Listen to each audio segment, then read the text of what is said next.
with my right hand, I touched my right knee. It was wide open. I could feel everything under it. I knew it was my knee. My knee was cut open, and it was also stuck in a flexion, slightly bent. I wasn't able. I tried to move it. It wouldn't move. Then I felt something odd with my left shoulder. I was like, okay, I'm gonna try to open my arms, both of them. My right arm would move normally. The left one, my shoulder, the top of my shoulder would move on its own, and the left top of my shoulder would move on its own outside, and then my hand would be stuck on my stomach. So it was broken and dislocated.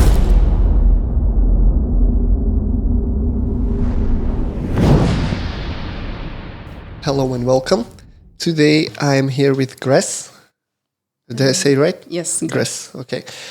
Grece is a physiotherapist, and we'll probably talk about a little bit of physiotherapy as well, but in a proper application, right?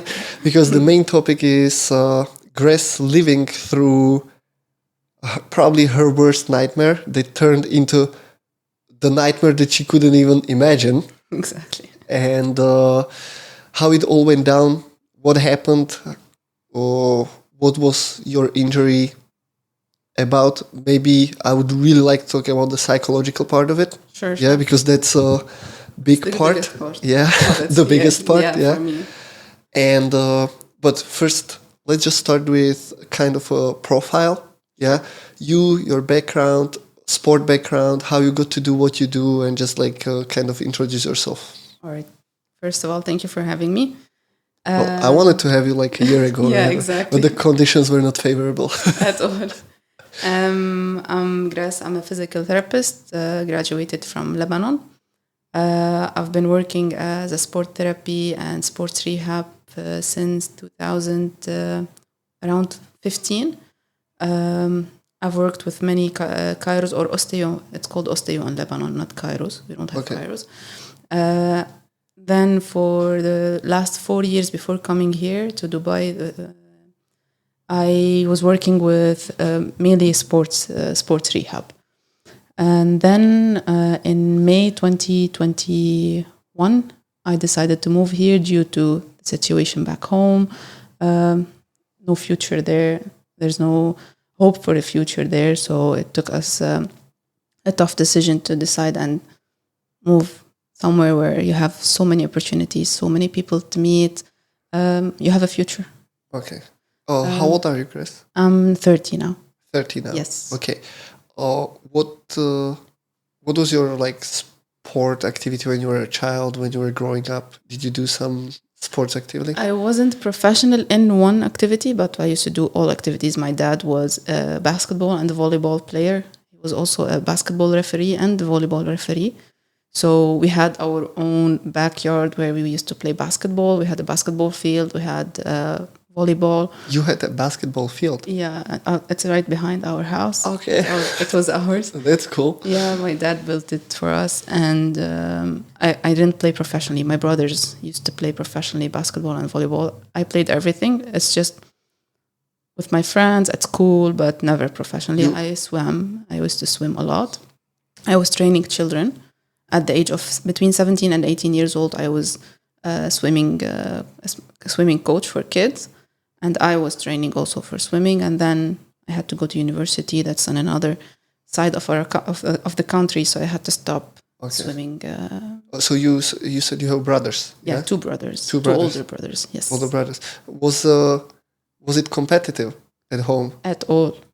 Never. No, my dad wouldn't. No competition at all. The competition was between my dad and us, but never between us. Because my dad would want to push us further and further to higher places. Okay, so it wasn't teasing from your brothers and you trying to reach out to their level. No, at all. Okay.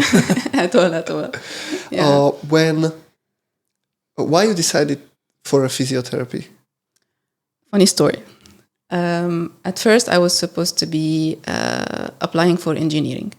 I loved math. I loved neighborhood. Physics. Yeah, very neighbors. One was for physical, one is for outer.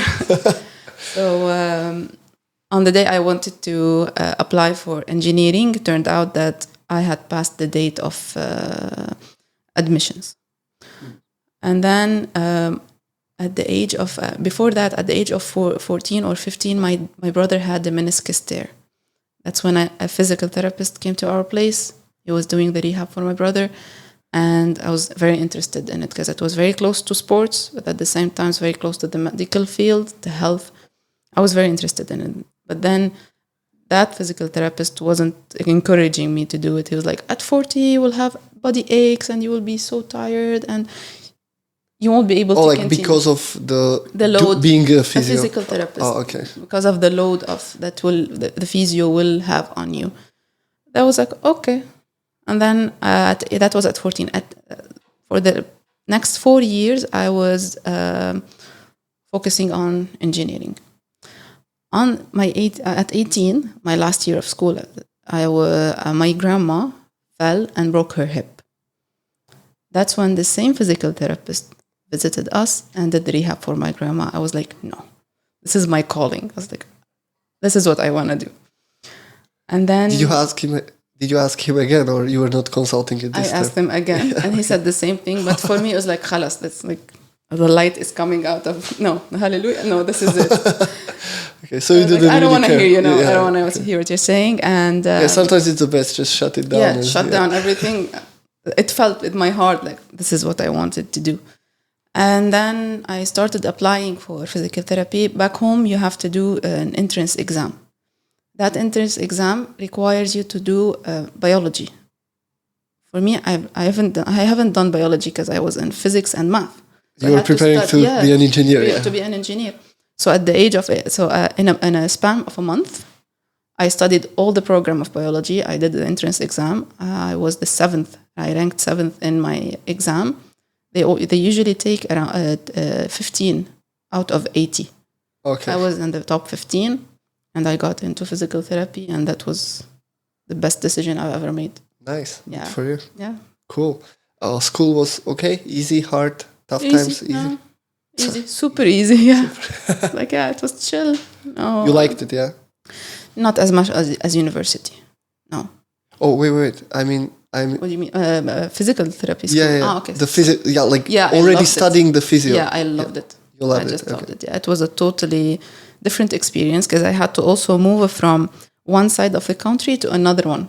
That was like I was on the countryside of Lebanon. I had to move to around the middle side of Lebanon, and it was for me like a totally new universe. It's like I traveled to somewhere else. Okay. Yeah, it's a different lifestyle. How far was it roughly? Roughly about I'd say 2 hours. So I had to stay at my aunt's place for 5 days, and then on the weekend I would head back to my hometown. So classic student's life. Yes, exactly. But in the same country, in the same small country, that's literally like 4 hours maximum drive from this side to this side. Okay, cool. Yeah. Okay, when you finished, what year you finished? I finished in 2014. 14. Okay. Yes. And you start to work in Lebanon? Yes, I was working already. On my last year, I started working at first. The first job you get as a female therapist in Lebanon, it would be in a spa, working in a spa as a massage therapist. I started it even before I graduated it. And then I started having 2 jobs at the same time, spa and with a osteopath, spa with another osteopath, and then 2 osteopaths at the same time. That's when I moved to... Okay. And when you say working with osteopath, what does it mean? Like you're like an assistant there? No, I was a physical therapist, but owned in a clinic owned by an osteopath. There's the osteopath approach with physical therapy, and we would work together. So you're part of the team. Yes. With some osteopath there. Yes, exactly. How was that going? It's good. Which one did you like more? Between what and what? The spa or... Definitely the osteo. Yeah? Yeah. And the spa, there's no room for growth. There's no, the people are coming just for a release and I would say for relaxation. Okay, so that's like the do the manual part and yes, it's and done. Yeah. and it's done. You don't have you don't communicate with the clients or with the patient. There's no room for learning from the patient or from them learning from you. It's just doing the manual part and then No creativity. Nothing at all. You don't have to think of anything. There is creativity definitely in the manual treatments and everything, but nothing more than that. You wouldn't see any how do you call it? They wouldn't get better only by relaxation. There's no satisfaction from them recovering from such a specific injury or a specific. So the classic problem of treating only the symptoms and not really going deep. Yes, deep, very deep. But it's I mean the massaging part.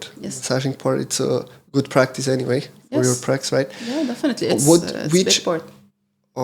Are you like when you're doing physio? Yeah. Are you more like hands-on, or you are more like for example, Timea? She doesn't really like the hands-on. She rather make the people do the work. Like she will do it through the training. Yeah. So which one do you prefer? I'm a 75% manual. 60%, 40%. Okay, that was a quick change. Yeah, no, that was 60, too much. 60 towards 60 manual? 60 towards manual, dry needling, manual movement, and then we go to the movement and the movement they create. Yeah, exactly. Their body wants and their body needs. Yeah. Cool. Okay, so briefly, no future in Lebanon because of politics, political situation, economical situation, all that. We all hope for a future there, but it's tough with everything that's been happening around the world and specifically also now in Lebanon and around Lebanon. It's pretty tough to find. Very many people leaving Lebanon, right? A lot of people have left. Especially the actual professionals that... Yes, healthcare providers, all the great minds of Lebanon, they're just out. Whoever is still there, they're either working with international companies, they're either our parents who wouldn't leave our country. They wouldn't leave it. The generation that says like it's too late for them to leave. Exactly. They will stay and die. They will stay there. Like, no, we want to stay on our place, and this is our comfort zone. No. But I guess that your family is supportive of you leaving. Yes, definitely. Since day one. They want better future as well for you, right? Yeah. Are your brothers? Where are your brothers? I have a brother in KSA and another one that's back home. Okay. Yeah, both of them married and kids. One there, one in KSA. Oh, KSA? KSA, Saudi Arabia. Ah, okay. Why? Oh, Kingdom of Saudi. Okay. Yes, Kingdom of Saudi Arabia. Of course. Cool. Yeah. You see, we learn every day. Okay. Well, let's just move on to you come to Dubai, you start working, and then the AD comes. The D-Day. The D-Day. So, very briefly, there was an incident or accident or whatever we can call it. Go please into as many details as you can and just go from A to today. Sure. I moved here and it took me a year and a half to settle in. It felt very different. The pace here is super rapid and quick compared to Lebanon. Lifestyle is different and you have to keep up with the lifestyle here. And it was pretty tough. Can you give me some example? Like more specific, what it means that the pace is different? I would say that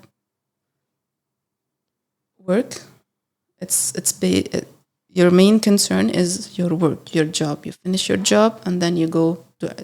The days are super quick. I don't know how it feels different. Just the days go by and by and by and just...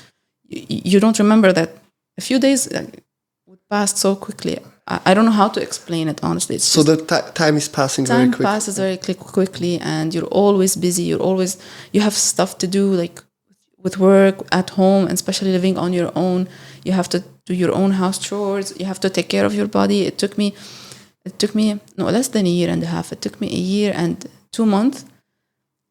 After that, I was able to establish a normal routine what I mean is work, taking care of I have my dog at home with me, taking care of her, and also taking care of myself and training. That's when I started with Timea. I started doing classes, and it started with 1 class per week. Then it's like, okay, 2 classes. Then I want to do more. I want to do CrossFit. I want to play paddle. I started playing paddle, and then table tennis. I was planning Paddle, the most risky sport in UAE. Exactly. But I was most playing injuries coming from that. But I was playing it very smartly and diligently. So I knew that I had to do the proper warm-ups, because I've seen the amount of injuries coming from paddle, specifically the past, I'd say 3 years, injuries. As it became like a big boom of it. It's a big boom, and it's trending, and it's a really nice sport for competitive people, because and it's very sociable, because you have 4 players on the field speaking to each other. But then that month I started establishing a normal routine. That's when the D-Day happened. Oh, really? Yes. It was like that quick, yeah? Because I remember when it happened, I was thinking, come on, I just established myself. I'm happy. I'm finally happy. Do you think that also, from that perspective of coming to a new country, as you said, living on your own, taking care of your dog and all that, like, it maybe felt so fast-paced because you were on your own? Yes, definitely. Not only the country itself, but the fact that you left home, basically. Yeah, you left home, and it's not easy. Everyone is busy with their own life. Back home, it's different. It's way different. Everyone is busy with others' lives. Yeah. Exactly, with others' life. But everyone here is supportive, definitely. Since day one, no one left my side. Since I got here, it's just everyone has their own world they want to live in, their own issues they're dealing with, and coming here, trying to establish a new place, a new house for yourself, establishing a new routine. It's on your own.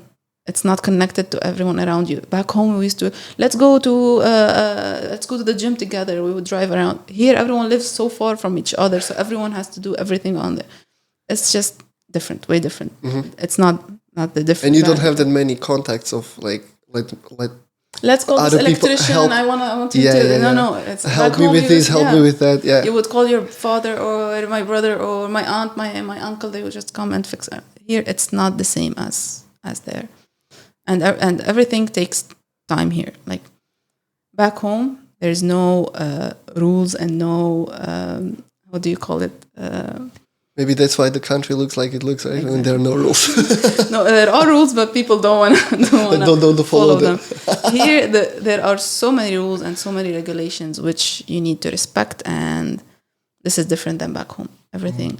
Like all the paperwork to get your own house or to get electricity, it takes time. You have to deposit and you have to apply for ijari, and all of this is different than back home. Back home, you would go, I want this house, let's rent it, and you would just go in and rent it out. That's it. No paperwork, no waiting for the broker to I don't know, to finish the maintenance. There's no something called maintenance. You maintain your own place. You are your own maintenance. Yeah. So these small details would just. You reminded me one fun story. I have a friend from Lebanon. Well, couple, but this one particular guy who was super pissed when he learned that I didn't have to do the driving license. Here. Yeah, he was like, "What?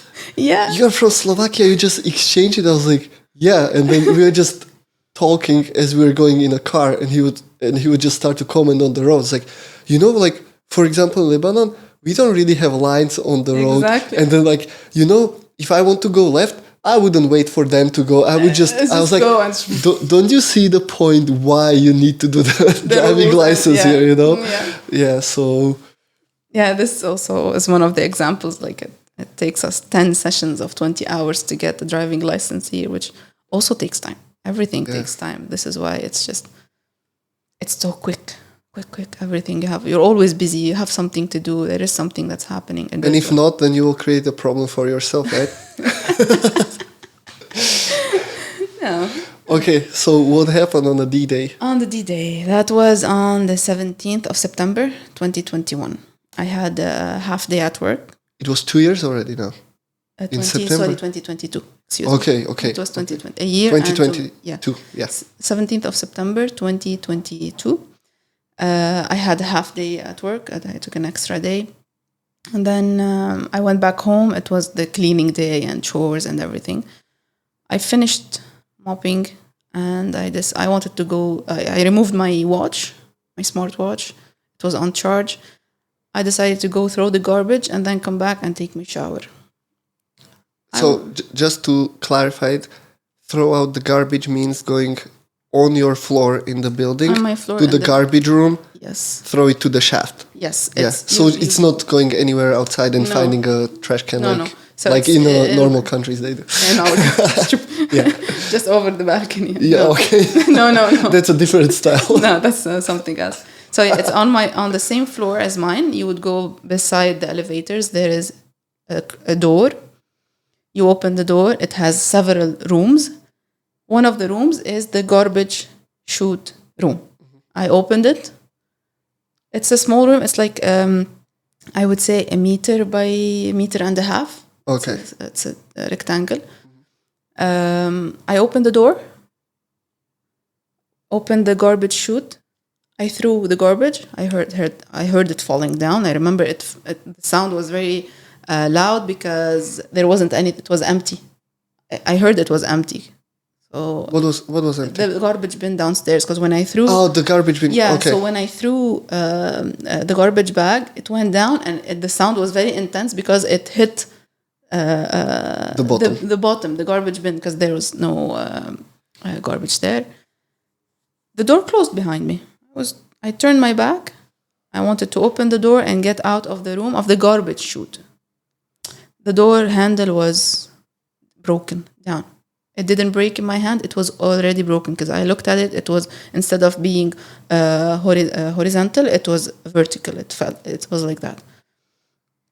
I was okay. I'll try to fix it. I'm like those handy. You are your own maintenance. Yeah, I'm my own maintenance here. I can't call my dad or my uncle or my brother. So I tried fixing it. Tried to just maybe push it in so it would hang and I would be able to open the door. It wouldn't work. And one of the times I was trying, it just totally broke and fell. It was hanging by one screw. Then I tried to in the doorknob. There's like a small what do you call it? The lock. The lock, yeah. Yeah. The lock. I entered my finger and I wanted to press it just to try to open. It wouldn't work. That's when I started to realize that, okay, calm down. You might be stuck here. Then I started banging on the door and screaming at the top of my lungs. Screaming and shouting and just hitting the door. I felt I was going to break my hand, so I stopped because that's my future. No, I started doing this and started kicking the door. Yet no one heard me. In one of the bangs, even the door handle on the other side fell. So it was totally open and just fell. I was like, okay, now. Screaming at the top of my lungs. I opened the garbage chute. I put my head inside and I started shouting because it would make an echo because it's the tube. Yeah. So nothing would work. I stayed there for around, I felt it was like a 30 to 35 minutes. But you couldn't know, right? Because you didn't have a watch or anything. It felt that that was how long. It started screaming, banging again. That's when I started to suffocate. During those bangs and screaming, my fight or flight, or let's say my survivor mode just lit up. Yeah. I was like, okay. So full on sympathetic? Yeah, full on sympathetic. That's when I felt my eye vision narrowed. Narrowed. Yeah. But it felt bigger. It's like my eyes opened wide open. And then my senses were heightened. I was hearing stuff outside. I don't know if there was someone outside or not. We couldn't know, and the cameras, they wouldn't accept to open it until we go into the lawsuit. There's a lawsuit against the building. I heard someone talking outside, but I wasn't sure and I started screaming and screaming, and no one would. And you can't be sure if it was actually real, yeah, right? because at that moment I was shot. Sorry, no worries. I was totally shot, like totally in the sympathetic fight or flight mode. Adrenaline rush was a gazillion. Like I could feel it in the top of my hair. Like my hair was like, when dogs get so excited and their hair would just go up. This is how it felt at that moment.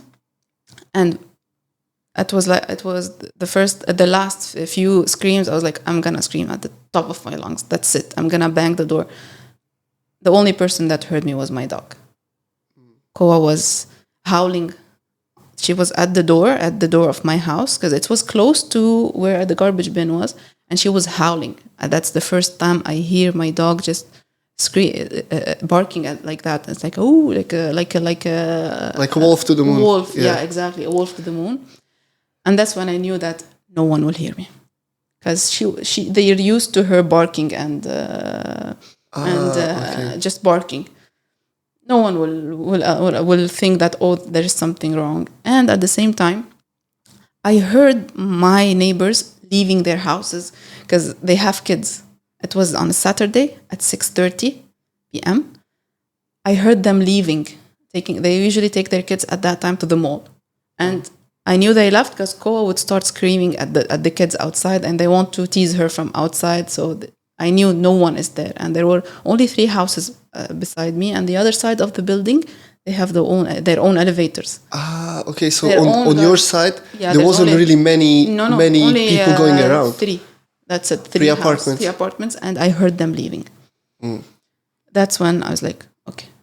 I started to suffocate. This is not opening. I felt I wanted a way out. So basically, it was kind of a panic attack already, right? Everything closing on you. Everything is closed. I wouldn't say closing. I didn't feel everything's closing. No, I mean like inside. Inside, yeah. That's I'm gonna die. I don't want to die here suffocating. This is not how I want to die. The only way out for me was to open the garbage chute. At that moment, I remembered a scene from Friends. I don't know if you've watched it, where Ross and Joey would go down. Yeah, that's when. I remember, and they fell on the garbage. Oh yeah. They got stuck on the roof, and they were going through that was the fire staircase. Fire staircase. Yeah. But this was outside of the but that's building. What got to my mind. Yeah. And that at that moment. So you used it as a guide. As a guide. At first, I started. What a reference! What a reference! Such a big Friends fan. So at that moment, I started seeing numbers in my head. I was like, if I stay here, I'm gonna 100% suffocate, because I'm already suffocating and sweating, and I'm gonna suffocate. And this is my worst nightmare. I used to have nightmares of me just suffocating when I was younger. Have you ever had similar experience, like being closed somewhere? No. Or I wouldn't. No. At all. I would go in elevators. I would go in. One time I got stuck in a very small elevator. It was for 10-15 minutes, but I didn't reach that point. I didn't reach that point of. There was an AC in it and everything. Staying calm is the first option, it's hard. Yeah, it's obviously. super hard at that moment. Yeah, and I don't wish it for anyone. I don't wish anyone would be in that situation, but no one would know how it felt when being there. No one would know, hearing everything outside, or just having the thoughts, or maybe I would die here. This is one of my nightmares, is that I used to have nightmares that I'm in a very small space and oxygen is going. It was a childhood nightmares. Shit. And have you had that kind of dream since? Since this happened? At all. So you lived through it and it's good now, yeah? Now I'm having very vivid dreams of different things in my life. Okay. Exactly. And some stuff are happening. Okay. And this is another topic. We can get there after. No, we get there on our own, not on record. Okay. So I started like thinking, I saw numbers, like 100%, I could see the numbers just flying over, and 100% I'll be suffocating here. If I open the garbage chute, I have a 50% chance to live and another 50% chance of to die. The 50% chance to live is me going into the garbage and falling on the garbage. If I climb down the garbage chute, the garbage, whatever it's going to have knives, glass, anything. It's going to go through me. At least I have a chance to live there. So this is how you calculated Yes. your chance My of survival. My neocortex was shut off. Yeah, Done. of course. But this is how it works. This is exactly what happens when you are in a Yes. real danger, Yeah. even though the danger for you was more perceived than that real, but it didn't matter to your brain No. at that moment. So At that moment, it felt that's death itself. yeah. That's So you decided. So I decided to climb down the garbage chute. I opened the garbage chute. It's like a tube. So the diameter of that tube was the length of my legs. So I was able to do, the walking bear exercise. I did it the exact opposite. So I was on my back. My back was stuck to the wall. My legs were straight and stuck to the... So basically using the friction of pressing out. Exactly, pressing out and not holding. Pressing out in both hands. And I started climbing down. Was it like moving or was it solid? No, very solid. Very solid, yeah. That's when I started climbing down super slowly because I didn't want to slide. Because obviously. This is third floor we're talking about, yeah. So I went down, I reached the second floor, and I felt the second floor chute window, small window, because every floor has its own garbage chute. So the small window of it, I felt it behind my back. So it was to your back. I couldn't see. No, it was all black. No, I felt it in my back. I felt it behind. That's when I was telling you my senses were very heightened. I could remember the sense of the tube. I could remember what fabric, what was it made of, the stainless steel, even what was on it. Every point going down, it was the smell. Yeah, the smell is something else, my friend. That's when literally anytime I go to the garbage chute, I think of you always. Everyone in Dubai is now, everyone who heard my story, and now everyone who's gonna hear my story next, they're gonna be like, "Oh shit!" Everybody going with the trash is like, "Okay, this went actually pretty well," Yeah. That's Grece. Okay, that's what happened. Yeah, everyone. I have the same comment. And I'm always like, I open it, I was like, "How did you do it? How would you even get in?" And how you thought this is the better option, with that smell and dark tube going 3 stores survival down. Mode. Just survival mode. I didn't want to die. That was the only option for me at that moment. Well, I mean it more like a rhetorical question. Like, it doesn't really require any answer because your brain was working very differently. Yeah, very differently. I've never been in such situation. Maybe in half of the situation when there was an explosion in Lebanon and we were close to it, and that moment also was... But it was a friction of a moment. Here, no, it was a long time, and it started building up. Developing. Yeah, it built up. Yeah. That's when I reached the second floor garbage, the chute window. I started banging it with my back because it was behind my back. In that tube, it was behind my back. It wasn't in front of me to kick it with my leg. It was behind me. I started... And you couldn't turn or something? No, I wouldn't move. I was like, okay, I'm stable that way. I don't want to move anything. So how you were banging it? Back extension. I think that's how I broke, spoiler alert, my back. Okay, I think that's how it was. So it was pretty hard banging. Because for me, it was the only way out. It was my savior. I was like, okay, this is where I'm gonna open it with my back. I'm gonna fall back on the floor in the second floor garbage room and walk out, and that's it. It wouldn't open. There's a security system in the garbage chutes where if you open on a certain floor, let's say I opened the garbage chute on the 3rd floor, it would close all the garbage chutes in the building.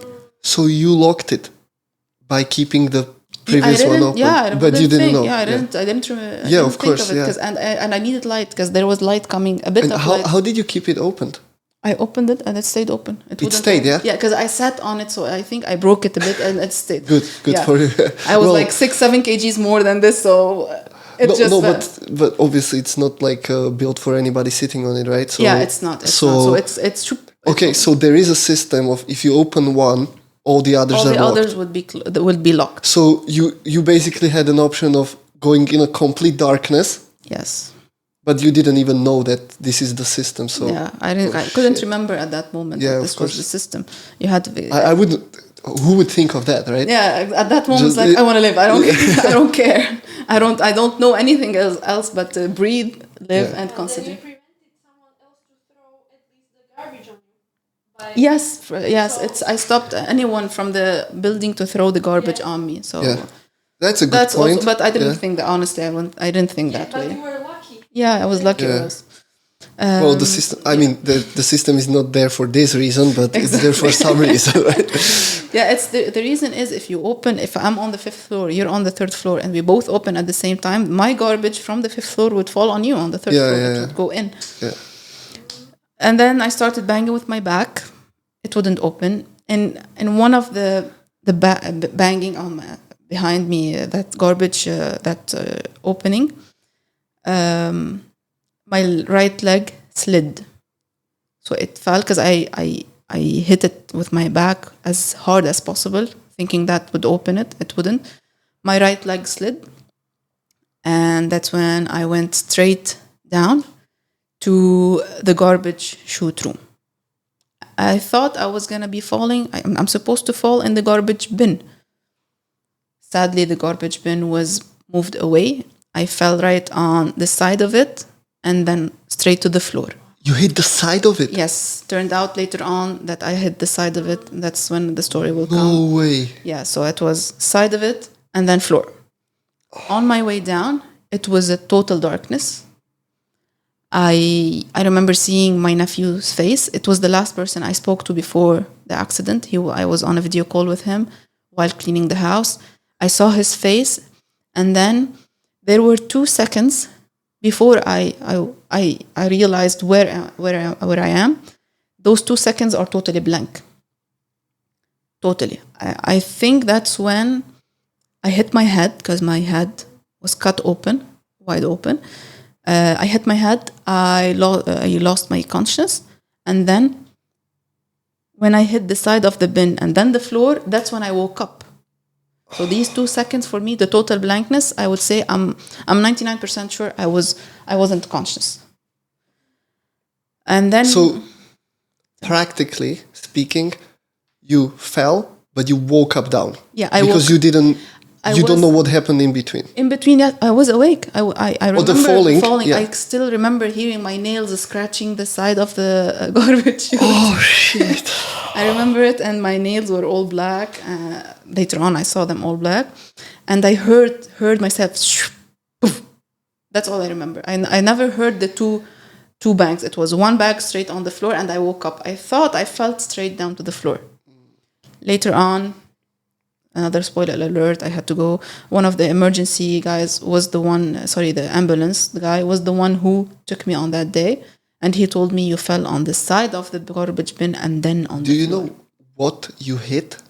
No. What was the first impact? No, No? I don't. I remember the floor. Because that's when my senses were extremely heightened. It's even 1 million times more than it was up there. I remember touching the floor. I could see it was all black. There's no light, and it was locked where I fell. I was like, okay, I fell. I don't want to die. But in that split of a second before I woke up, I saw my life. I saw it backwards. I saw it from my time in Dubai all the way back to my childhood. I saw it. It was just like a quick movie. I don't know how to explain it. It was super quick, but I saw everyone in my life. I saw every person I've met in my entire life in that split of a second. And then my senses were like, okay, now survival mode, you can't die here. I'm not going to die here. This is not where I want to die. Not in the garbage chute. Not my time. I kept saying that to myself. I don't want to die. This is not my time. And then it was all black. I was touching the floor. I knew what kind of floor it was and what color it was, although I couldn't see. I knew it was a black, smooth tile. You know the ones they use in the toilet. It's white and very smooth and slick. And then I started touching my sides. In the back, I felt there was a garbage bin handle. On this side, on the right, I felt there was a wall. And then also they confirmed to me that they found my handprints with blood on the wall. I was like, okay. I turned around to the left. I was focused on one side of it, on the right. And then I looked to the left. I saw there was a small red light. Like a very small red light. That small red light slightly lightened the room for me. So I was able to understand that side is the door. And in front of me, there is a garbage bin. I think that's the garbage bin I fell on and to the floor. I was like, okay, I need to live. I'm going to live. This is, again, repeating the same mantra. This is not my time to die. This is not how I want to die. This is not my time. And that's when I with my right hand, I felt something odd with my left shoulder. You were sitting at this point, or yes, lying, or I felt I woke up sitting with my legs straight and my back on something behind against me. something. Okay. No, it was a bit away from something. And then I sat and leaned back. With my right hand, I touched my right knee. It was wide open. I could feel everything under it. I knew it was my knee was cut open, and it was also stuck in a flexion, slightly bent. I wasn't able. I tried to move it, it wouldn't move. Then I felt something odd with my left shoulder. I was like, okay, I'm gonna try to open my arms, both of them. My right arm would move normally. The left one, my shoulder, the top of my shoulder would move on its own, and the left top of my shoulder would move on its own outside, and then my hand would be stuck on my stomach. So it was broken and dislocated.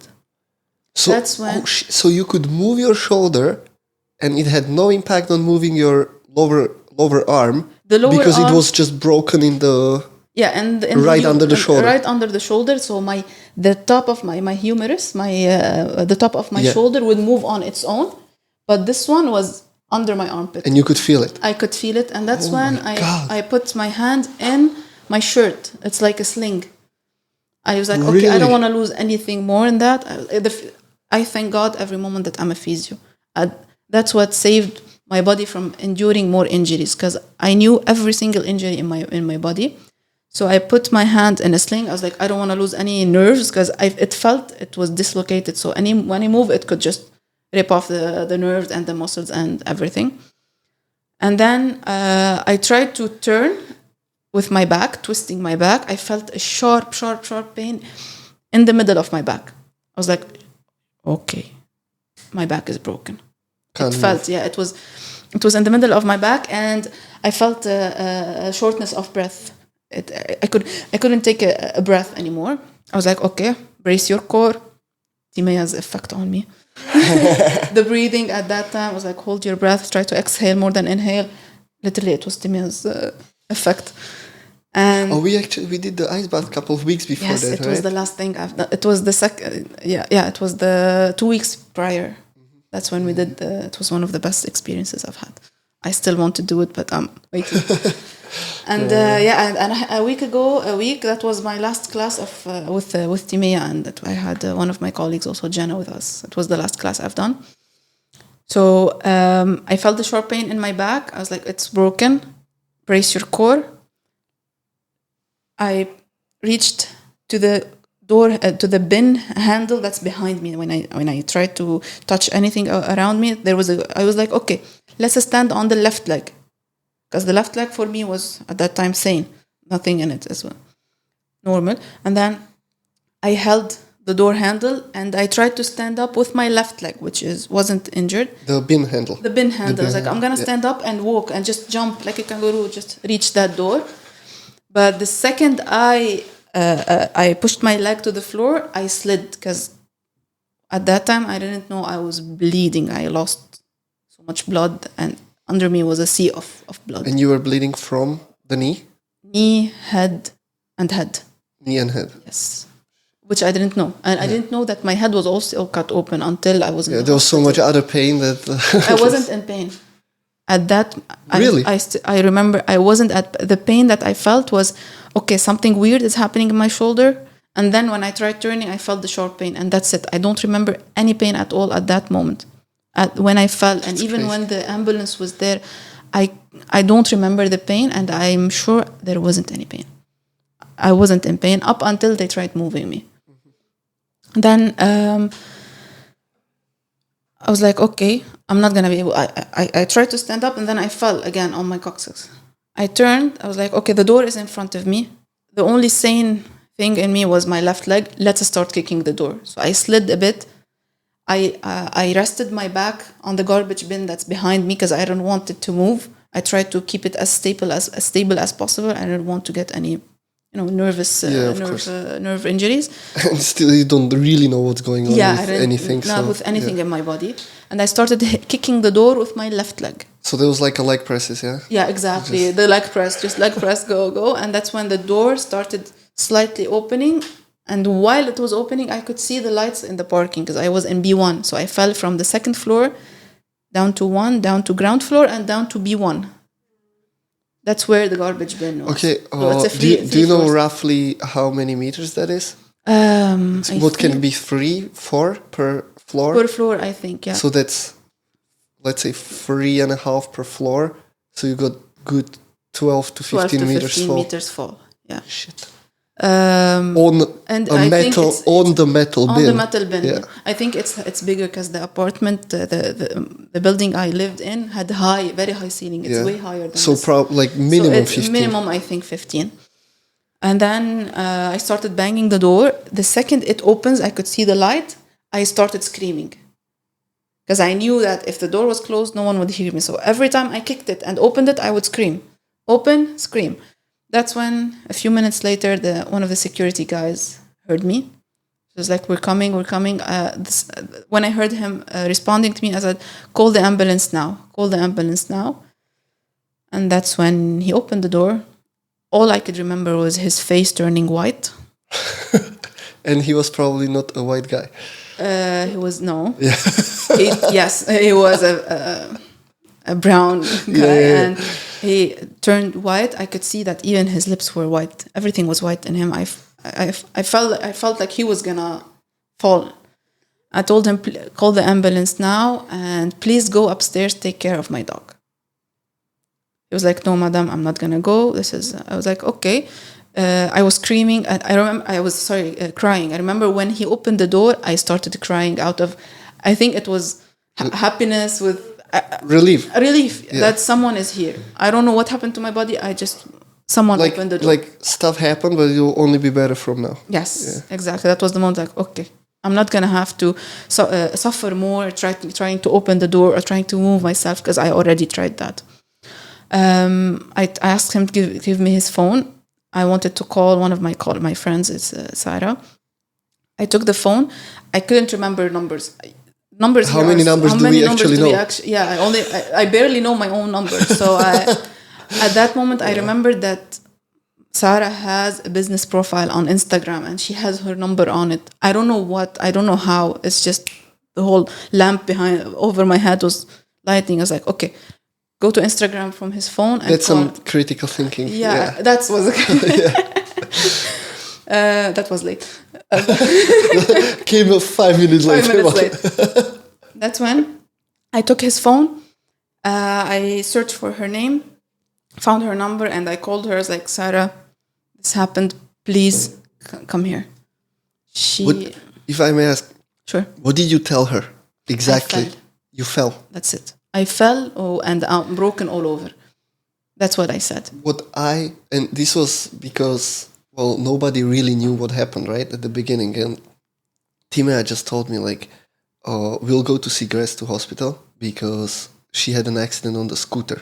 Yeah, everyone. And this was because you were going on your scooter. Yeah, and everyone. For some reason, everybody thought it.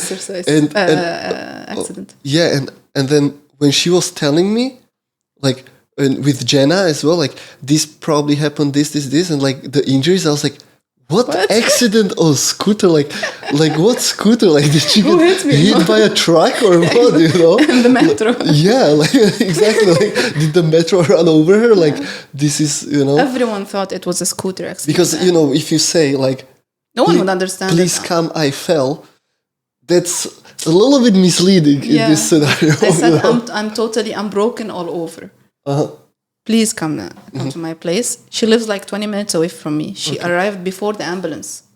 What? Yes, at that night I think I don't know if I remember well. She told me that she got a speeding ticket because she was driving as cool as at the top of her speed just to reach out, and she reached before the ambulance. I remember she came in and her face also turned white. She wouldn't say a word. She was like, "Everything will be okay. Don't worry." And those were the exact words I wanted to hear at that moment.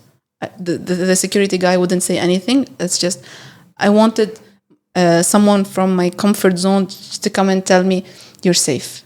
Everything will be okay. We're here for you." And that when she was like, when she first entered, I was like, "Sarah, don't look at me. I think I'm full of blood everywhere and I'm broken everywhere." She's like, "It's okay. Don't worry." I didn't know that my head was cut open. All I knew was that my knee was cut open, and I didn't see it at that time. I only felt it with my hand. I felt everything under my hand. In this time, because you said that it took like 20 minutes just for Sarah to come. Less than 20, no, 10 minutes, 10, 15. No, 10 minutes, and the ambulance arrived a few minutes after. Okay, in that meantime, like what was happening was the security guy giving you like some first nothing at all. He was standing right super far from me and just standing. He wouldn't touch me. No one would touch me. No one is allowed to touch me at that moment, and I'm glad no one touched me at that moment. No one would touch me. Wow. Yeah, no one. They would step. He stood away from me. I was like, even when he gave me the phone, it was like he's giving me something intoxicated. I was like, just take it. Like you have some disease. Yes, disease. So at that time, Sarah was just I would say my safety. I felt safe. I knew everything was going to be okay. I wasn't okay.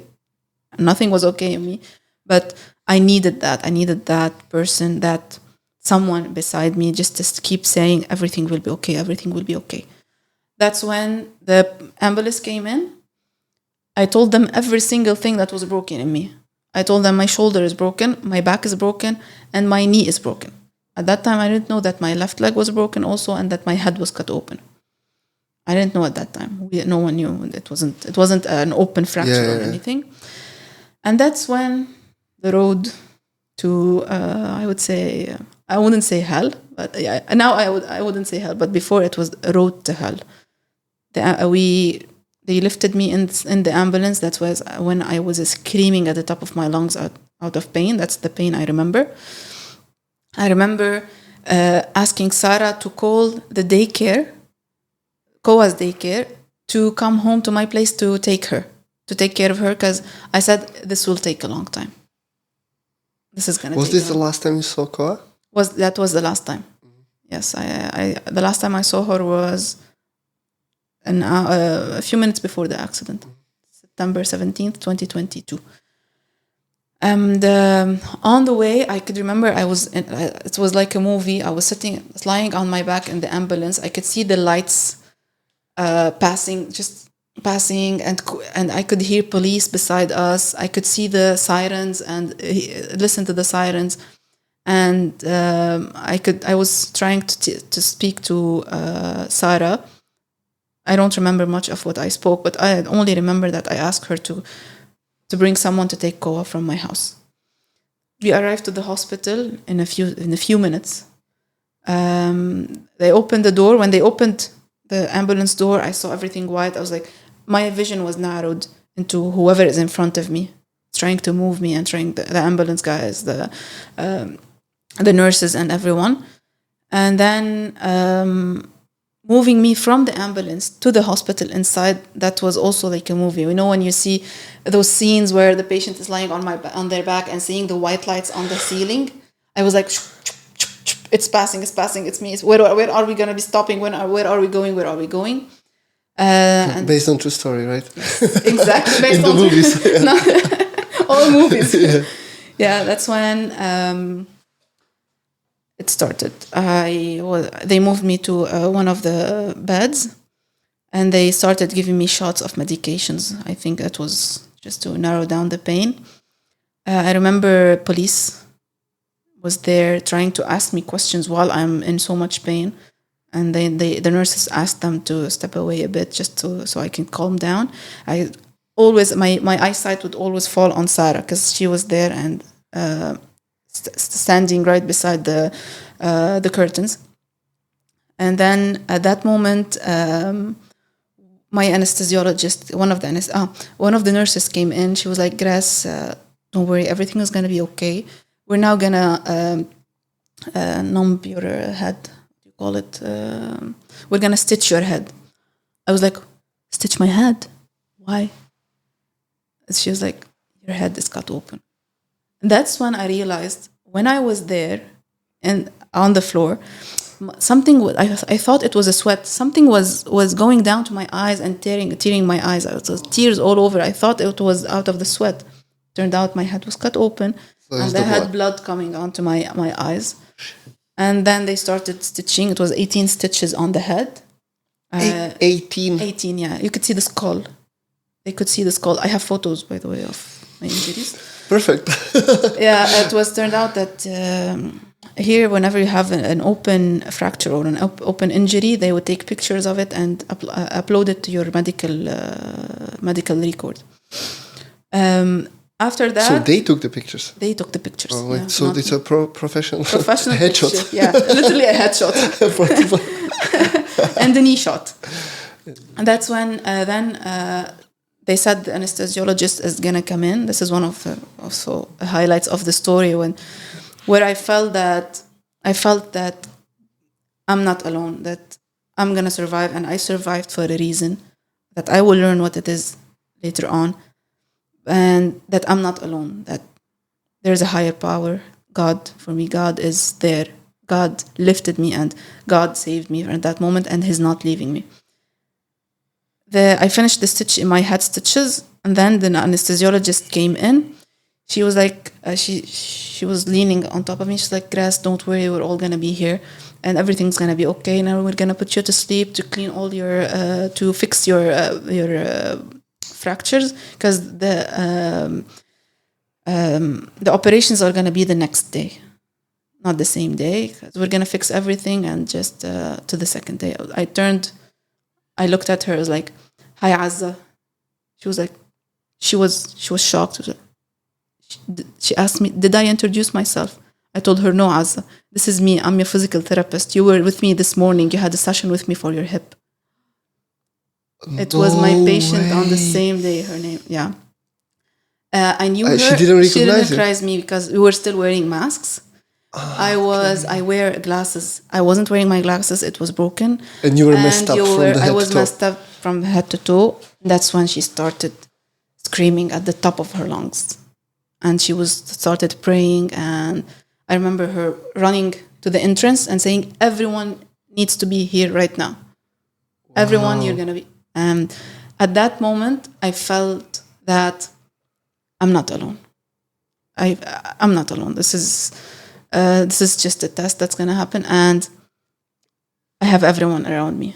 And it was also one of those moments where I felt warmth in my heart, like, okay, you can breathe. You know someone here. There is someone here for you. Then they put me to sleep. They cleaned up my wounds. They fixed it. And then the second day... I'm sorry, I'm still like a little bit mind blown that you were even able to recognize her. Yeah, because in that, she's someone you would recognize from anywhere. She has a certain tone of her voice. She has like a what do you call it? Her voice is... It's a rough voice. Okay. That you would know her, and she's very special. She's someone who's very special. You would recognize her from anywhere you would. Yeah, but still, you're in a pretty... interesting and I've seen her in conditions. That morning. I've seen her that morning. I saw her for her hip, and yeah, that's how I recognized her. That night was horrible. I couldn't close my eyes. The second I closed my eyes, I would hear the sound of my nails scratching the tube and going down. I would feel that I'm falling again, and I'm at that last 2 seconds when I fell. Again, every time I closed my eyes, I was like, then wake up. I couldn't, and that remained with me for around 10 days. I wouldn't be able to sleep. They would just, Really? even with medications, the second I closed my eyes, I would just, all of my body would just. The brain is crazy, The brain, right? yeah. I learned so much about my brain. The second, that's when Sarah tried calling my brother. It wasn't really helping for recovery as well when you can't really even fall asleep, no, right? It was really bad. Sleeping was very bad for me. It was something. And now? No, I sleep like a baby. Okay. No, I sleep like a baby. Even like a few months back, I was sleeping much better. Okay. Yeah, it was just the sleeping issue that was at its worst at the first 10 days. Then it started, the frequency of having those moments of waking up as if I just fell was less frequent. And that is it like that kind of moment that when you dreaming about something and then you suddenly wake up in a shock? It's more vivid, and it's because now you I know the feeling. it. Literally, I went through it. The second day, I had they called my brother the same day. He was in Oman at that time. He arrived the second day. That morning, he also told my parents. That was one of the worst moments. But I remember that before my surgeries on Sunday, I called my parents. I was on a video call with them. I did the best I could to show that I'm okay. And at that moment, I was okay. I wasn't feeling any pain. Medications, I was also, I think I was high on medications. I was like laughing and then look what happened to me, and making jokes. And well, I remember when we came to see you, it was pretty funny in a good way. Yeah, that's how we cope with trauma at home. That's our way of coping with trauma. It's just sarcasm and making fun of all of it, even of ourselves. And my parents knew, and I called them. They were just in tears and devastated. I had my surgeries on the second day, 24 hours later. I remember waking up. I had a right kneecap that was cut wide open and broken into fragments. It was like a puzzle. Like shattered, basically. Shattered in pieces. Left shoulder was broken, and it was dislocated, but not open. It wasn't cut open outside. I had a T12 fracture in my back that was also fixated with a metal. Shoulder was also fixated with a rod and 6 screws. And the right knee, they did something called a K-wire. It's where they would stitch every piece of my kneecap, like it was like a drawing. Where they would stitch it with a K-wire. And then, And the left leg? The left leg, we figured it out 10 days after, when they tried to, we did the first elevation, the first time standing up. I couldn't lean on my left foot. Turned out I have a 4th metatarsal fracture. So they had to put it in a gypsum, what do you call it? Cast? Yes. So for 10 days, no one knew that. They didn't even know about the left one. Because everything was so major. And then they tried to stand you up, and they realized that you can take more load on the messed up leg than I couldn't. No, I couldn't even stand up. Just leaning. The right one was not allowed to. So right one, nothing? Nothing at all. Okay. It was, and left one, you found out that... okay. And then once I started putting pressure on it, my weight on it, I was like, okay, there's a horrible pain in it. That's when we knew it was broken. So I had to go back to bed. And they did a X-ray for that as well? Yes, turned out there is a fracture. I had a total body scan. They also they checked my head for concussions. Nothing was there, alhamdulillah. And that's when I started. Okay, a week later, I started having fevers. There was like, okay, maybe it was a urinary infection. At that time, they did some blood tests, and usually the CRP needs to be between 0 and 5. Mine was 590. The infection. C-reactive protein. Yeah, C-reactive protein, CRP. It was 590 something. Just to clarify, that's basically an inflammation marker. Yeah. Infection. Well, not only, but it's used as an inflammation marker. As an inflammation marker. At that time, I was like, okay, no, this is not only. So you had 100 times of the limit. The limit of it. Of the limit. It turned out that my knee was infected. That's when they had to cut it again open, clean it, take another culture from my knee to check if what kind of infection, what kind of bacteria was there. The infection was supposed to decrease after that. It wouldn't decrease. And was that infection there because it was opened and it was open in the garbage and all that? That's the filthiest. The environment there. Yeah, the environment. That was the filthiest place you could fall in and have an open wound in it. Yeah. They did the culture. It turned out there are 4 bacteria in it. One of them is normally found in a human body, but the other 3 they only studied it in university. They've never seen it in a human body, and they don't have any antibiotic for it. So the IDU, the infectious disease unit, they had to create and invent an antibiotics that could work on those 3 bacteria that were in my knee. They didn't study. They barely studied it in university because it's never in a human being body. That was the first time they cut it open. In the next 47 days, I had a total of 9 knee debridements. Debridement is when they cut your knee open, they clean it, they take a swab from it, they close it, they put a drain in it, so all the blood, bad stuff would go out. Yeah. And then we wait for 3 days for the culture to come in. If it's still positive, either we cut it open again, or they will have to remove the metal that was in my knee, and my knee would forever be in an extension. It will never bend. For that happened for 9 times in the span of 47 days.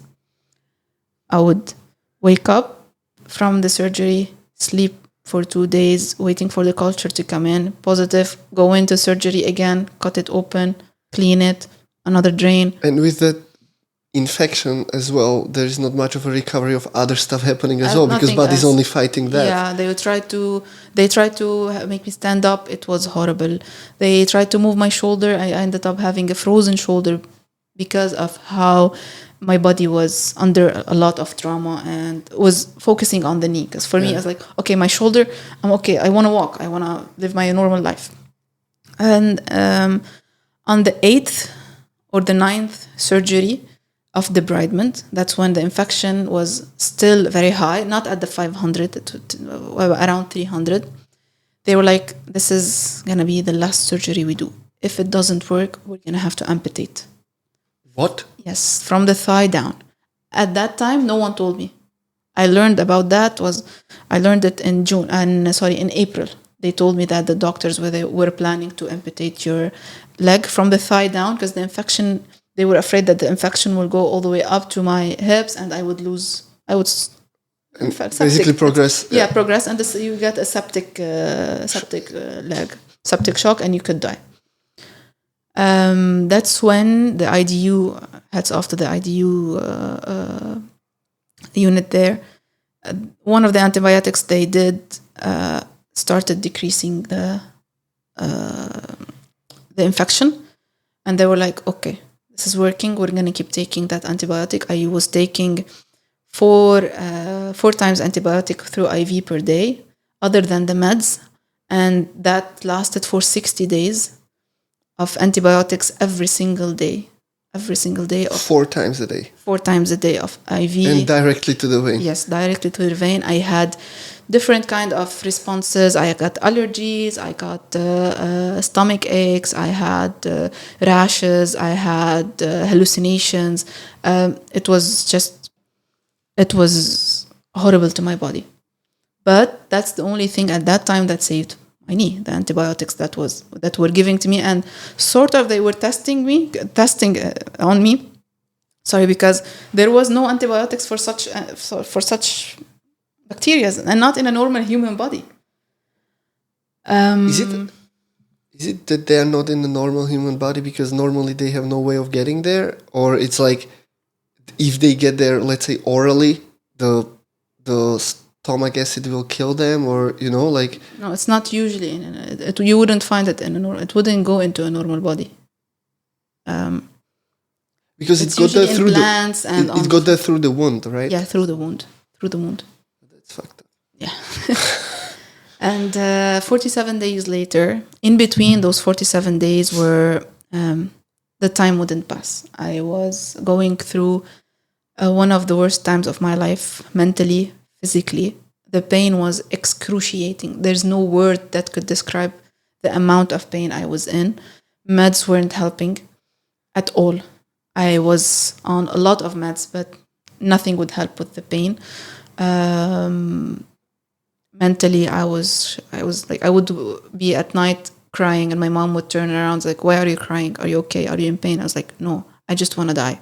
This is not the life I want to live anymore. I don't want to live anymore." I prayed to God that I won't wake up the next morning. Then I woke up every morning, every day, and I would start pushing myself. Some nights I would be crying at night. Not in the morning. In the morning, I was like, my mom would be like, "Why are you crying in the morning? What's wrong?" I was like, I woke up. I don't want to wake up. I don't want to live this life anymore.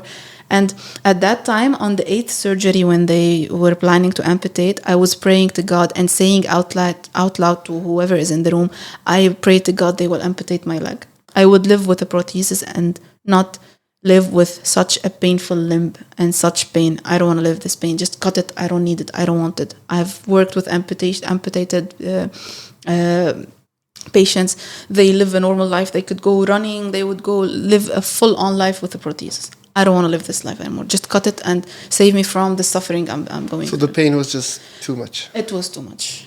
I thought at that time it was the most horrible pain, but then later on, in the next few months of trying to bend my knee, that was even way worse than what I felt. And okay, so first, what shifted in your mindset that you decided, okay, well, maybe I don't want to die anymore, and it's worth trying?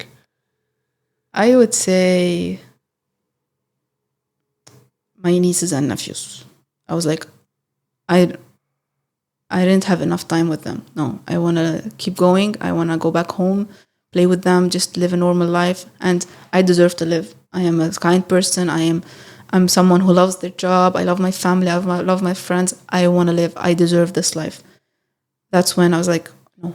So it was a lot of ups and downs between A lot of the ups pain and is too downs. much, I rather die, and Yeah. the love for the family. Yes, exactly. And the guilt at that time, guilt was even worse than the pain I was in. The guilt of that my brother had to take all of his leaves and stay with us. My mom had to be here and endure all the pain that I was enduring and feeling. And the guilt was killing me at that time. But I also reached a moment where I thought to myself, I learned actually that no, I am worthy of everything of all the help that's around me. And that's what I needed the most, the support at that time and the help around me. That's what helped me get better and stand on my feet, from my family, from my friends, from my colleagues, from everyone around, even my patients that were back home and here. They called me. Every word that was said to me, every flower, every prayer that was sent to me just pushed me. I knew that no, I'm here for a reason. I stayed here for a reason, and I will learn what that reason is. But for me to learn it, I have to stand on my feet. I can't stay in bed and cry. No, I can't. I need. That's mainly what shifted all of the. And on that physical level, basically, they found out the antibiotics that started to work. Yes, exactly. So that's when I had a ray of hope that okay, I'm not gonna lose it. It's gonna get better. All of a sudden, 47 days later, they would like, you will be discharged today. All of a sudden, it's like, what? No more looking into that TV that's not working in that room. No more They a few days before, my friend got me a small basketball net. I was like with my right hand just playing basketball, and they were like, "Yes, you will be going home, but you will keep taking antibiotics through IV in a medical center." I kept taking the antibiotics for 60 days. After that, we started physio on a daily basis, mainly. And when the when the antibiotics start to work, did it also decrease the pain or not much? Not much. Not much. So that was Nervous. let's say unrelated, yeah. Yeah, that was unrelated. I'm pretty sure at that time I had the CRPS, which is the complex regional pain syndrome. It's a syndrome that's extremely painful, and it happens with polytrauma patients. After that, we started trying to do physio every day, just trying to move. I don't remember how to move my leg. I don't remember. I wasn't able to even look at it.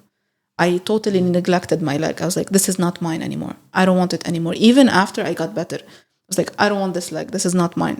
I don't want to look at it. Even if someone would look at it, I would feel pain. No one would look at my leg. Even if they were just trying to pass their hand over my leg, or just pushing the bed a bit, I was in a horrible pain. I was screaming. And one day at home, Timea was there. They were trying to mobilize my knee. Mobilize it, just trying to move it, trying to touch it even. I remember that them laying a finger on my ankle, I was shouting at the top of my lungs out of pain. It was horrible. I couldn't, there's no word to describe what was the pain. Hell was a small word for what it felt. It went all the way up to my whole body. My leg was like burning and stabbing, and I couldn't handle the pain, and nothing was helping, and no medication was helping at that time. One thing I wanted to tell you, one of the shifting points when I was in the hospital, and one of the worst moments when I was in the hospital was removing the drain that was in my knee.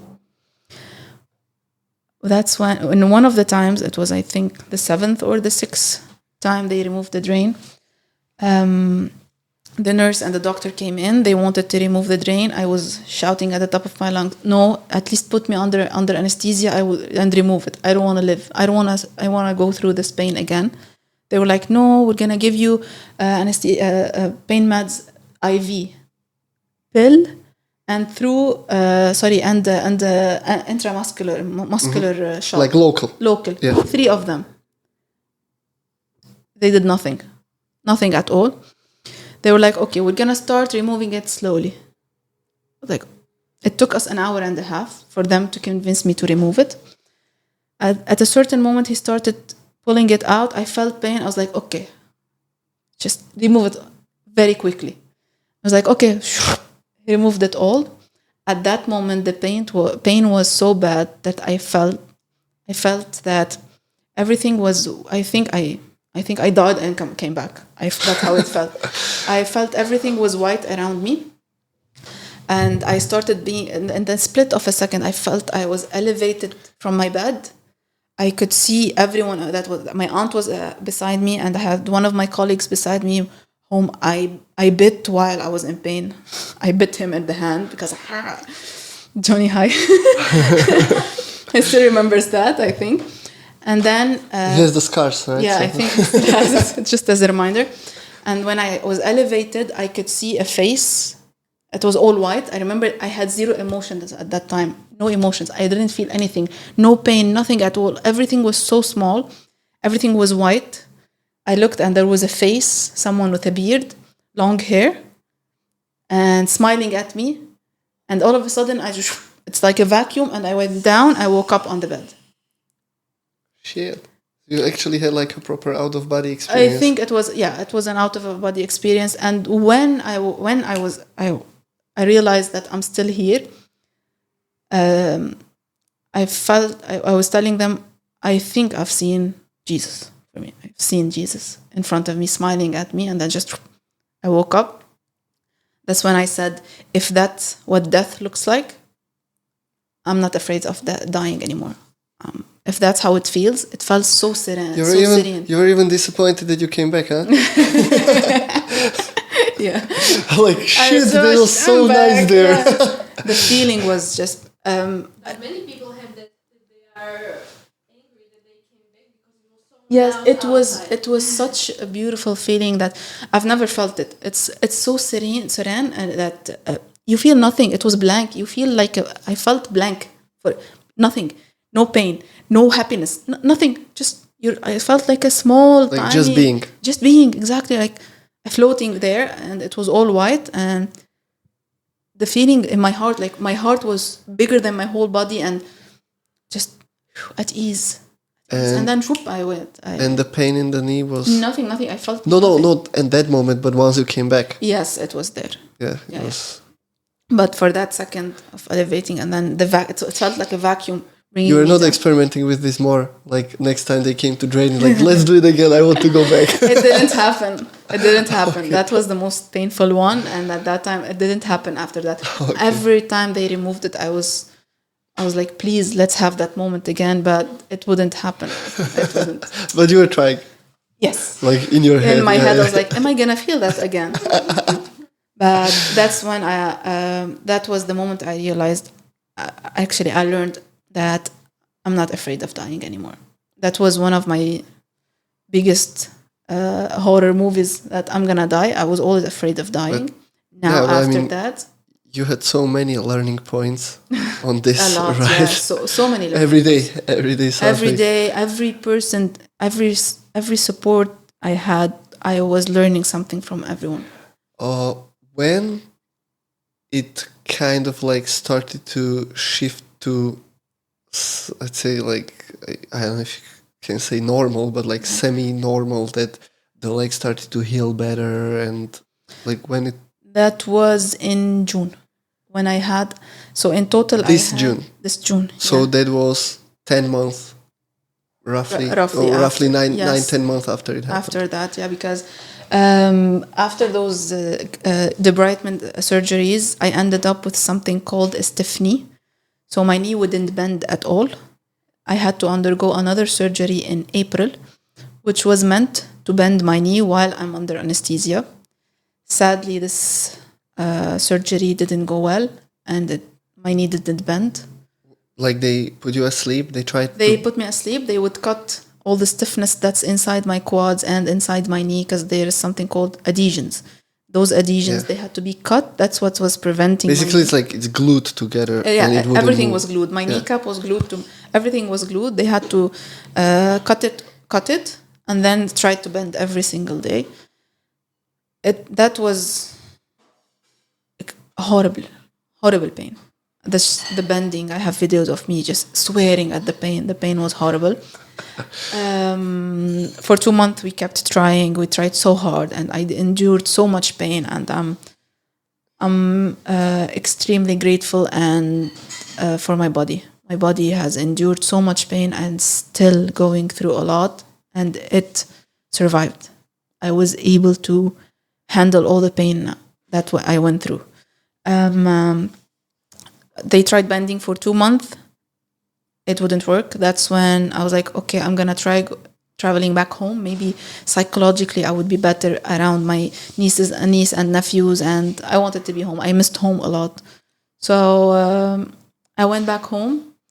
I gave myself a chance for a month, another month, if it will bend or not. It wouldn't bend. And you were walking at that moment, like on crutches or normally? Or no, I was on crutches. I ended up being on one crutch. So from the walking frame to... I was on wheelchair, walking frame, then 2 crutches, then 1 crutch. That was when I started walking. It was, I think, around around February.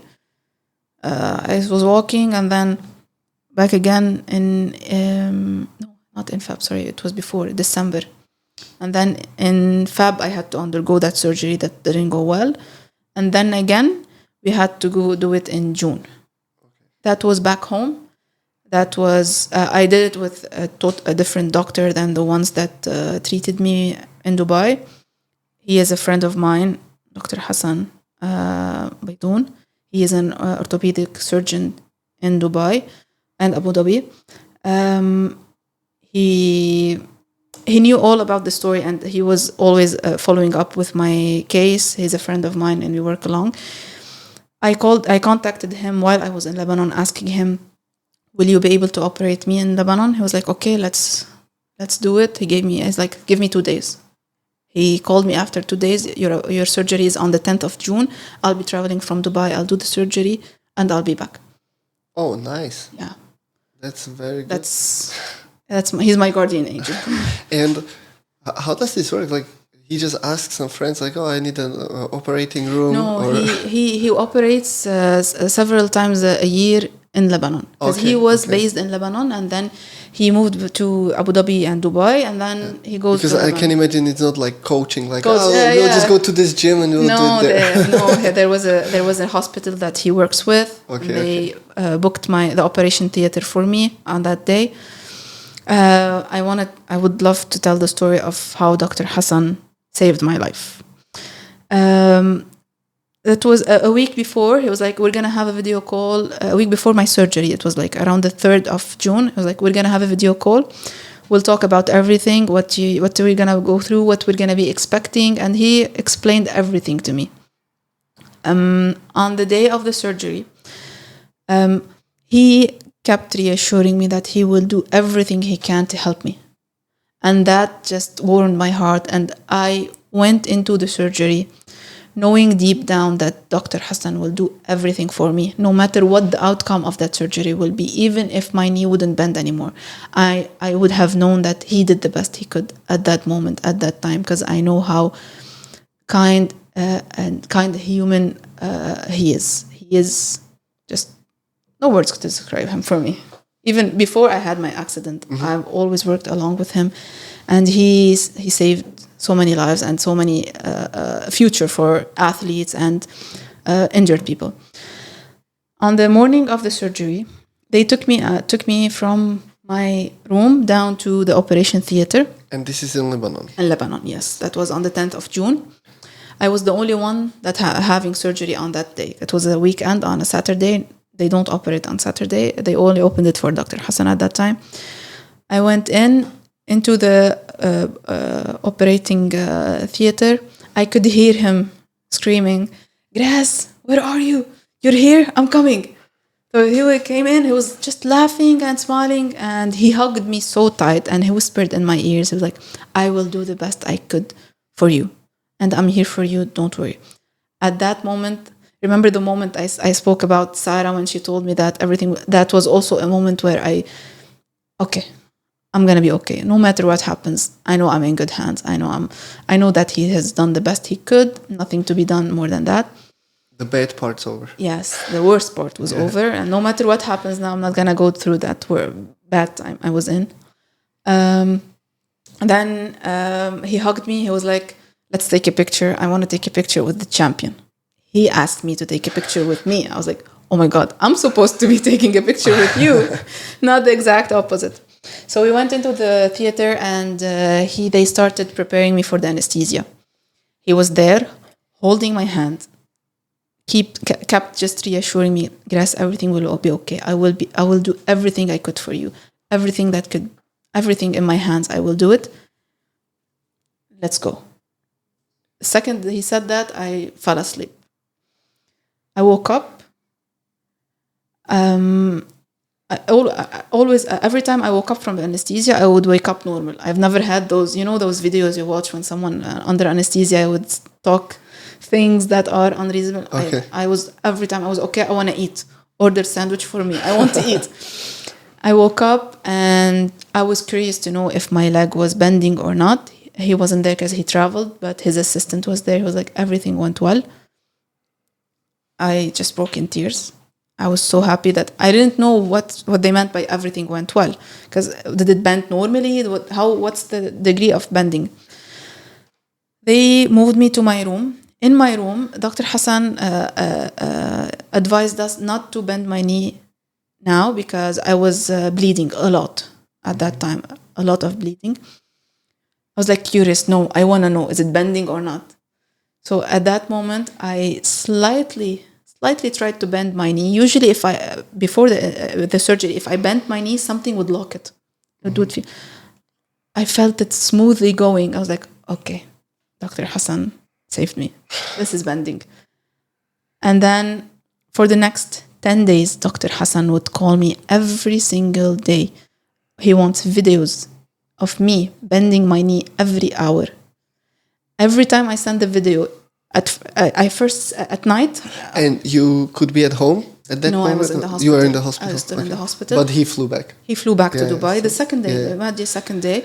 At that night, he was like, okay, try to bend it. This is not enough. Sit on the side of the bed and let it fall with the gravity. At that moment, it was 0 degrees of flexion. It started going down, down, down, down, down, down. I was like, what? I reached 70 degrees of flexion from the first night because he told me to do that. I cried my eyes out. Me and my mom and whoever was in the room, everyone was crying because I haven't seen my knee bending in 10 months, and I didn't think that my knee would ever bend. Yeah, and you were in a position where they almost amputated your leg. Yes. And it was extremely painful. Now bending was okay, painful, but because Dr. Hassan was pushing me and because I knew this is working, okay, this is the last part of the marathon. It was the last 10K of the marathon. It's the hardest part of the marathon, the 10K. I will endure that pain because it will bend. And I will bend not only for me, I will bend it for Dr. Hassan and for my family and whoever endured that pain. For 10 days in a row, Dr. Hassan would call every single night. They would push me. Every time I bent to up to 70, he was like, this is not enough. Bend more, bend more. I was like, what? You telling me that this is not enough? No, this is very, okay. I would bend even more and more and more up until I reached 90 degrees of bending, which is the maximum flexion I would reach. And so your knee is not going to go past 90? No, this is the permanent damage I have in my knee, no more than 90. Not too bad for the circumstances. Yeah, honestly, yes, this is the best that could be out of the bacterial situation. infection and all the stuff that happened is everything is pretty solid outcome. Yeah. Oh. And how are you doing now? Now I have my knee. I'm back to work. I'm fully functional on my own. My right leg is weak. I'm still working, doing my rehab and my strengthening. I still can't use the stairs. Normally, I have to go one leg at a time, not both of them normally. Well, I don't know how you go 2 legs at a time on the stairs. No, I know what you mean. You know what I mean. Yeah. So you lead with one only. Yeah, one only. I lead with the left one, the right one. My shoulder is much better. It's still definitely locked at the range of motion, but it will get better with time. Still doing my rehab, still working on myself, and I'm back to work. And this also was one of the shifting moments when, before I moved, I came back here in September. I worked for 2 months back home in Lebanon just to see whatever limitations I have because of the injuries that I have. Whatever limitation I would endure, I would just try to compensate it with many things. Though when I started working and seeing patients, that's when my mentality, my physical being started improving tremendously. I'm back to being productive. I was for 10 months just lying in bed on my back. Nothing. I was in diapers for 10 months. I couldn't go into the toilet, changing. So now I'm back to seeing patients, treating them, speaking to people, listening to them listening to my story. It was the whole shifting point for me. Then I moved here. I came back here in end of September, and I did my medical testing, fitness test, and psychological test. I passed all of them, and now almost normally operating in the clinic, seeing my patients, and just going back to ground zero where we were before I left, exactly before I left where I was.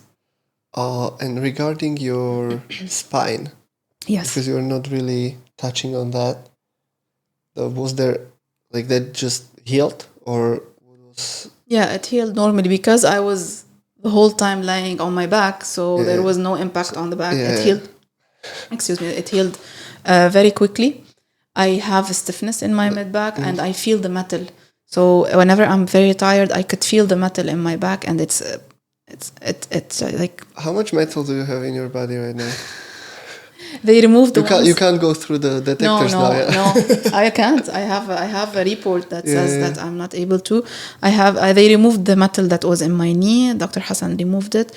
I have a metal 2 plates and 4 screws in my thoracic spine, which is the T12 fixated with T11 and L1.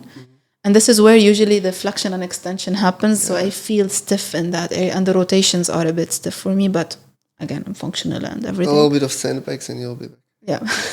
Okay. And then on my left shoulder, I have a rod and 6 screws. It's still there.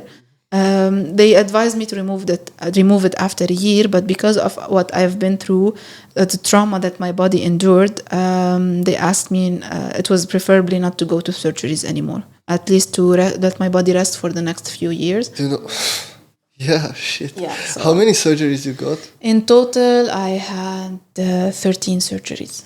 13 surgeries. Yes. And that's not counting the little things like draining the Yeah, stuff. this is the were difference. just the minor going procedures. into minor, just minor remove, out-of-body removing. experience Yeah, procedures. no, this is and the pain that I was going through, and you hit my knee again. Sorry.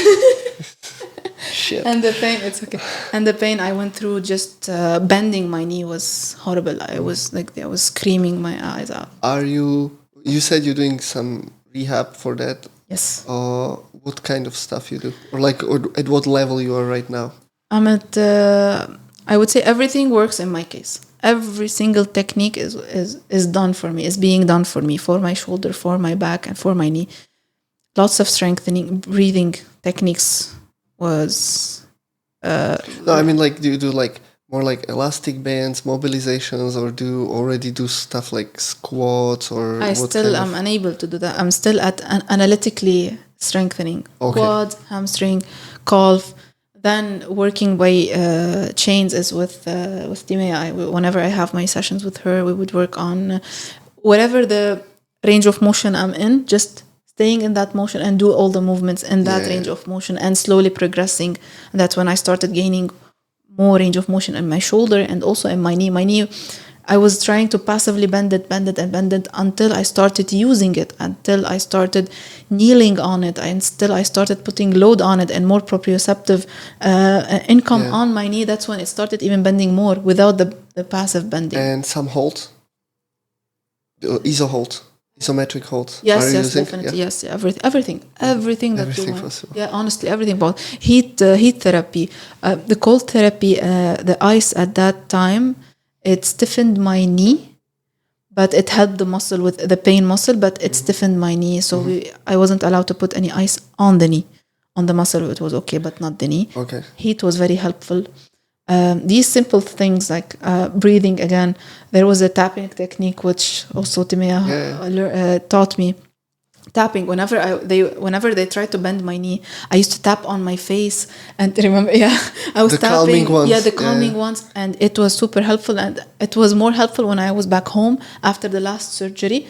I was like just tapping, and my friends would ask me, back home it's not very well known. They were like, "What is she? Is this sorcery? Is this?" It's not very well known anywhere. Anywhere, but the tapping is basically, just to explain, it's a technique of going through some gentle taps on a certain points on your face and the body, and sometimes connected with some relaxing music or even mantras, let's say, or breathing and mantras. So you relaxing and that helped a lot at that time. And there was like, what are you doing? It's like, I don't have time to explain to you. Later on, you will learn it. Maybe one day I will talk about it. It's a technique I was taught by one of my friends, and it was really helpful at that time. Even not only this, it's just pinching myself, pinching somewhere. It was just getting my mind off the pain of my knee and just focus. And so you put the sensation somewhere. Yes, exactly. I was playing around my sensation. And your day-to-day functioning, in a meaning of you live on your own now? Yes. So then, it's good. our bodies, God has given us the blessing of adaptation. We adapt. No matter what limitations you have, you adapt. I adapted my house to my limitations. I'm not able to bend. Everything is on a higher, on my eyesight level. I'm not able to go, let's say, for long walks. I'm using the wheelchair or a cane. I'm not able to reach very high because my shoulder is also limited. Everything is also on a different level.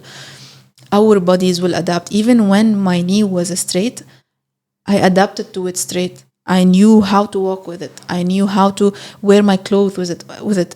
Thank God I'm flexible. I was able to wear my pants and my socks just by reaching to my leg. We adapt, and this is a blessing to us, that to be able to adapt, or else whatever situation you're in, you will be long gone. You don't have, if you don't know how to adapt, you will be stuck in that situation. You won't continue life. And it's also in evolution, right? Yes. Who survives? Yes. Not the strongest, not the fastest. That's all. The one who can adapt the best. Yes, the right? adaptation. So the situation. I listened to yesterday. But being strong and fast is good still. Yeah. Just saying. It will make things easier. Adapting will be easier if you're someone who is strong and fast and healthy and everything. But I don't say that I was in a problem. I was in a situation. That situation, I had to adapt to it. It wasn't a problem I needed to solve. It was a situation I'm not used to. I needed to find ways to adapt to that situation and move on forward to with life. Just an inappropriate joke. Yeah. You really jumped into that situation, yeah. Almost head first. Almost head first. We don't know how. We don't know how. Yeah. But probably, given the construction of the shaft, you were probably falling ass first, basically. Yes, butt first. Butt first, yeah. Butt first, and then on the garbage bin side, and then. Yeah. Grece, this is mind-blowing on all possible levels. Thank you so much. Thanks to you. And thank you so much for being so open and also very analytical and self-reflective about it, because you probably had enough time to think about it, right? Yes, I've been through...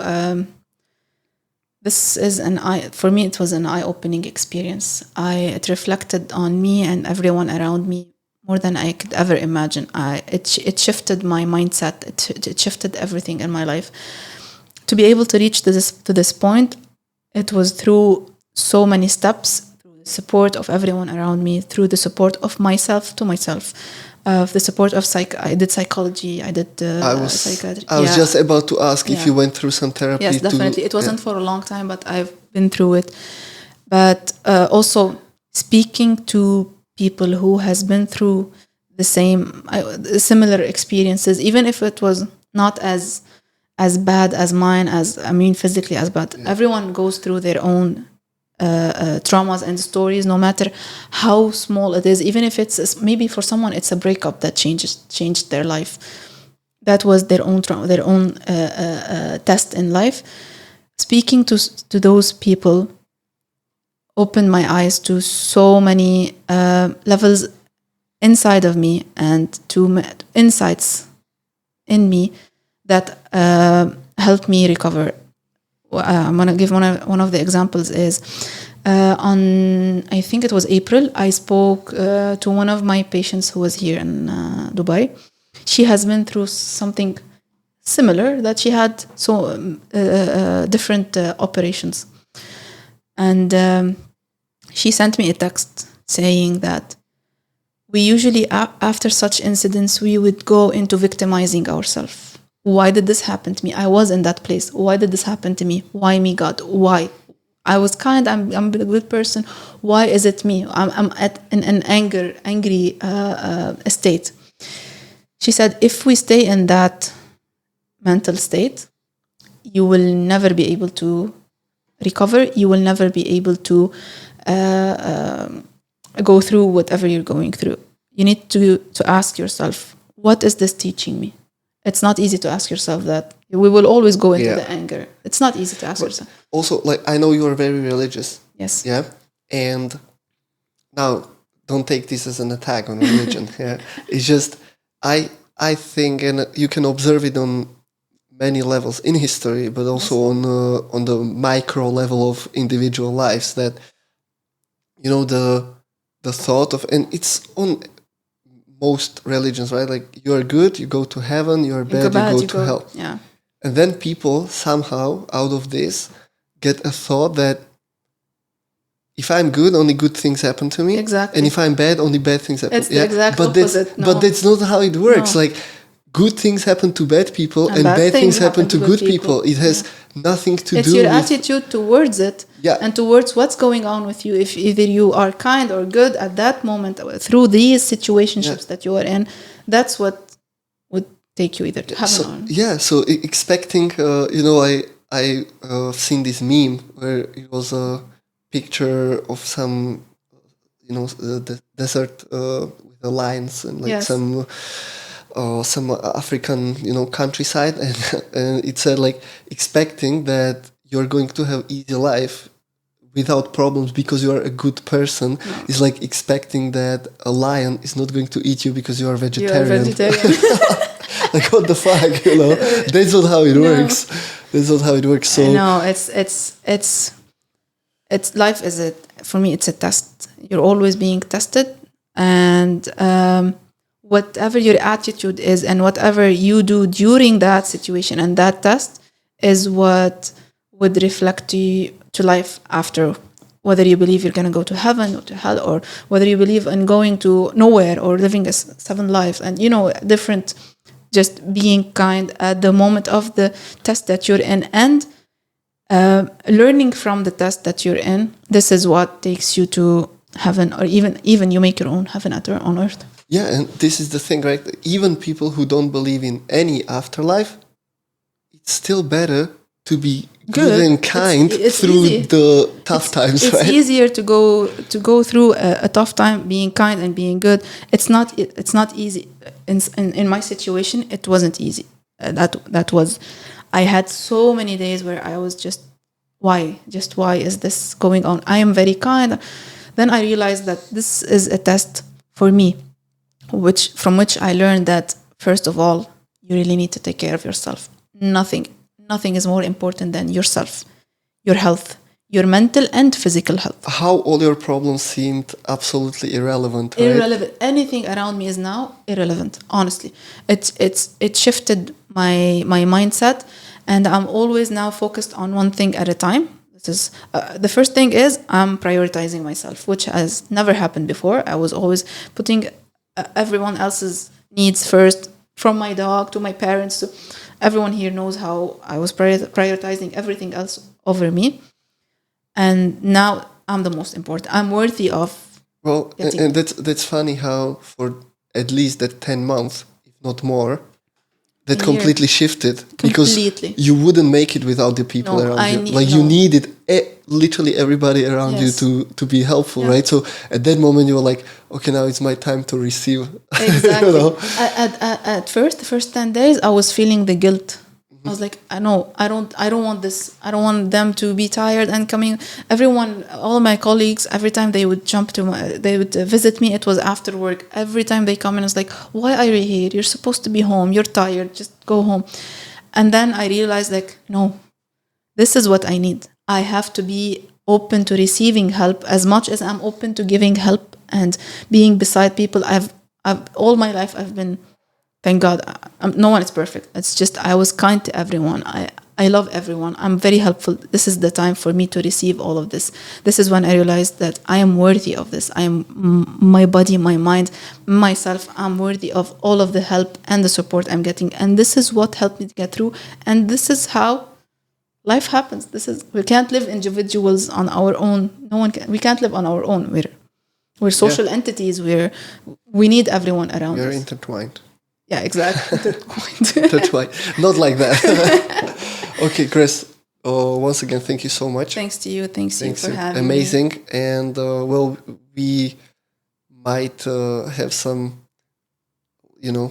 more cheerful topics in the future to talk Inshallah, about. we will. But we made it pretty good anyway.